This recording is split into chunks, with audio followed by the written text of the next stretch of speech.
Today it's you who gives the orders. What you say is said, and there is no argument. I found those words written on the back of a book we had in this huge collection of books we had at home.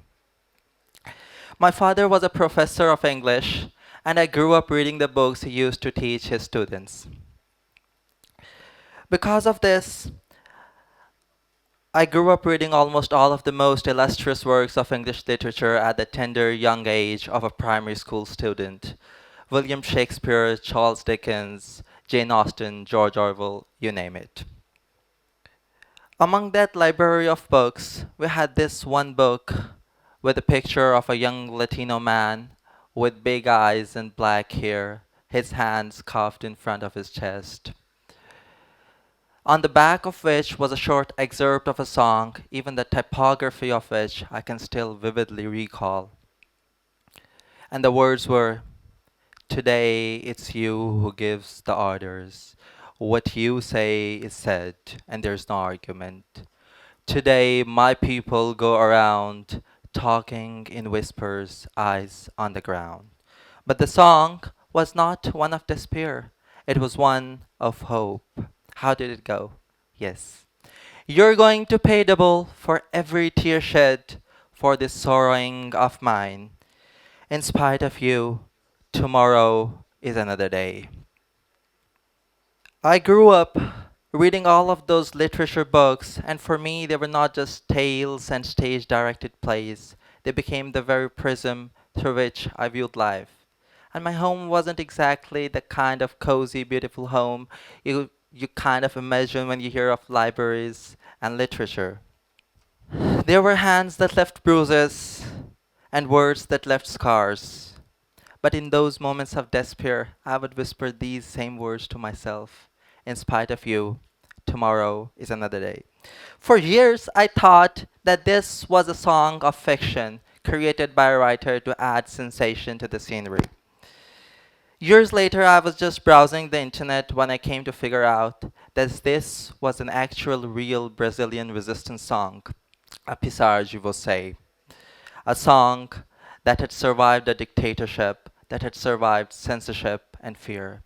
Neither James Watson nor the singers or writers of this song could possibly know that their words, their songs, their efforts, their defiance and resistance could one day shelter a scared young child from another country, another continent, another century, another place, in his own home, 7 oceans apart. This is what we leave behind. Echoes that carry far beyond than we ever imagined. Have any of you ever heard of Sisyphus? If anyone could raise your hands. Well, most of you might have seen the picture of a young man pushing a boulder uphill. Sisyphus is a character from Greek mythology. He was punished, condemned by the gods to raise a boulder uphill for eternity, but just before that boulder would reach the zenith, that peak of the hill, it would slip and fall back, and he'd have to put those efforts over and over and over again. Now, I want you to imagine that same man, but with a twist. Imagine that man sweating, straining, inching that boulder slowly up the hill, but this time there's a crowd of people around him, each of them pelting him with stones, telling him, "Your efforts are in vain. You'll never be able to make it."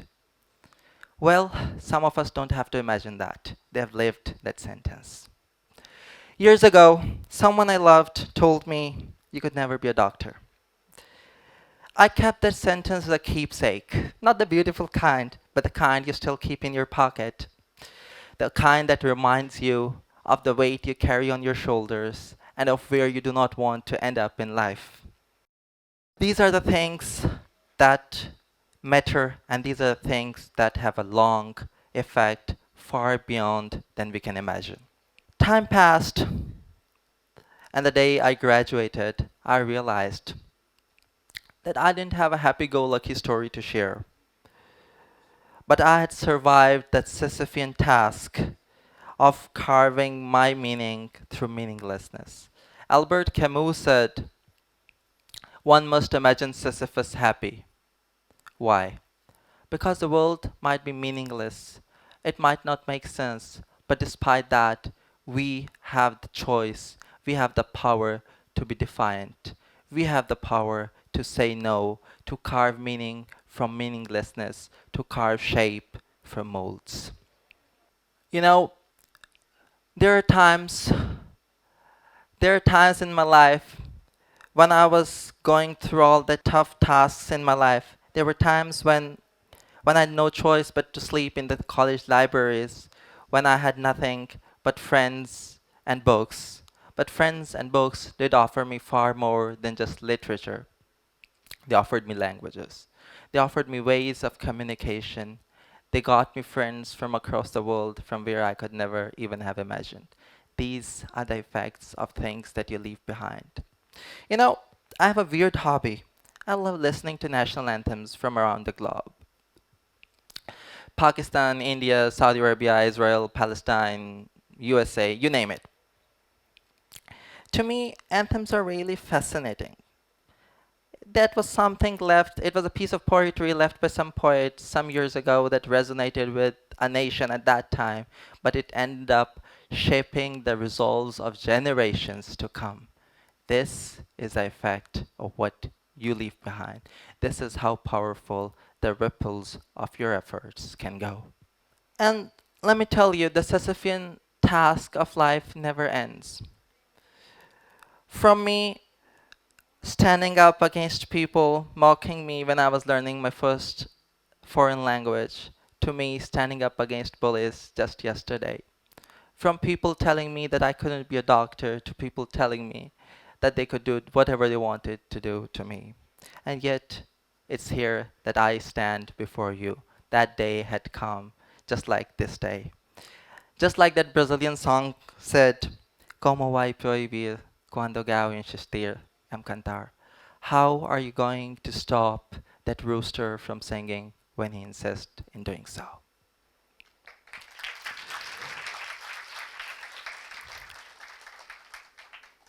You know, sometimes recounting stuff can be really, really overwhelming for me.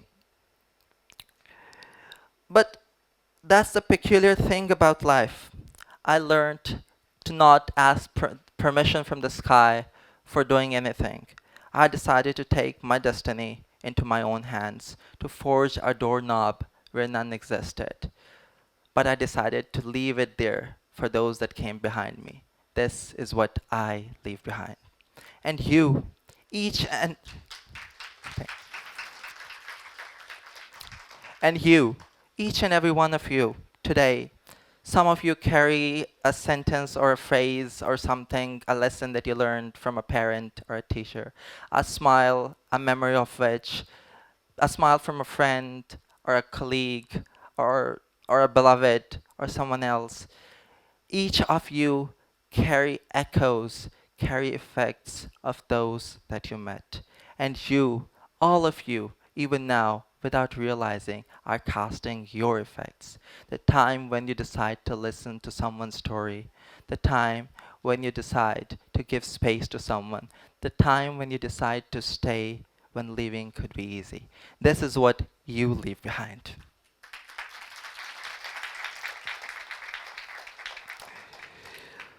Among all the national anthems that I have memorized and listened to, there's one that holds a very close, very important position in my heart. It's something that I used to hum to myself during my medical life, the Tunisian national anthem. You know, it has a very, very defiant opening. It begins with the saying, لتدوي السماوات برعدها لترمي الصواعق نيرانها إلى عز تونس إلى مجدها رجال البلاد وشبانها. It says, it directly challenges the sky. It says, لتدوي السماوات برعدها. Let the sky roar with thunder. Let the thunderbolts rain with fire.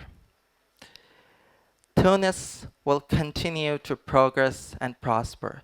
We live on its promise, a life of dignity and the death of grace. These are the effects that we leave behind. These are the times when we learn to challenge destiny. And these are the things. Believe me when I say it, even the smallest act of kindness can save a life, you know. We tend to think that legacies are sort of marble statues or some gilded achievements. More often than not, they're not. They're just simple things you leave behind. A kind word, a smile, a whisper, even a defiant, strong no. These are the things that are your legacies. These are the things that you actually leave behind. And as I stand here, I do realize of of how much we give up, how much we don't put in the effort to make. Because, you know, when people one day decide to live, even destiny must respond. When people one day decide to live, even destiny must respond. And even the night has no choice but to retreat. And even fate has to concede. And the prisons have no choice but to break. For the will of people is the one that prevails. Thank you.